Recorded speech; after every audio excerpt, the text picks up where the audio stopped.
Resulta que mañana es el Día de las Madres aquí en Paraguay. Y bueno, Joaquín, me comentaste que quieres... regalarle algo a mi mamá por el Día de la Madre. Y yo vendo turrón, pero no ha vendido nada y... Vamos a comprarle cosas aquí en Biggie y le vamos a dar eso de Día de las Madres. Así como los videos de morbo, también los videos con un propósito más grande pueden hacerse virales. Voy a seguir ayudando gente en Paraguay, el país que amo y adoro. Déjame saber a qué ciudad debo de ir pronto. Recuerden en seguirnos en...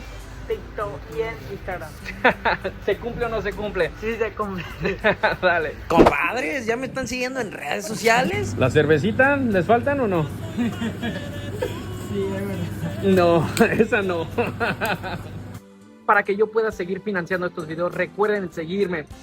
Mi nombre es Eddie y esto es El Arte del Nómada. Síganme los que no me siguen. Yogur para la hermanita que es chiquitita que toma todavía biberón.